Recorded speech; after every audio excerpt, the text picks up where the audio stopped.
അപ്പം നമ്മുടെ വണ്ടിയുടെ പെയിൻറ്റിങ് ഒക്കെ ഏകദേശം കഴിഞ്ഞു. പിന്നെ രാവിലെ തന്നെ നമ്മൾ വണ്ടിയുടെ നമ്പരും ബാക്കി വണ്ടിയിൽ എഴുതിക്കാനുള്ളതൊക്കെ എഴുതിക്കാൻ വേണ്ടി നമ്മുടെ പുതുപ്പള്ളി വരെ വന്നതാണ്.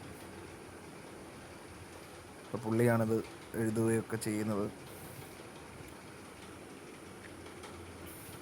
ഇനി നമുക്ക് ഇത് കഴിഞ്ഞിട്ട് ഇനിയും ഒരുപാട് വർക്കുകളുണ്ട്. ഇലക്ട്രിക്കലിൻ്റെ വർക്കുണ്ട്, പിന്നെ മെക്കാനിക്കലുണ്ട്. അങ്ങനെ കുറേ വർക്കുകളും കാര്യങ്ങളും ഒക്കെ പെൻഡിങ് ആണ്.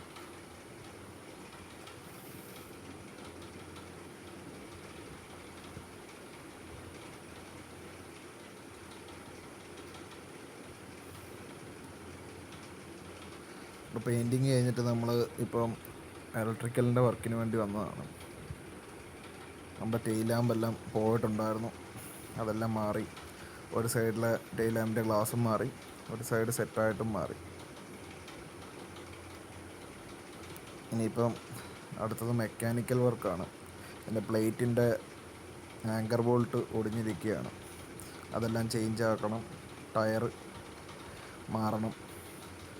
ഇങ്ങനെയൊക്കെ കുറേ വർക്കുകൾ.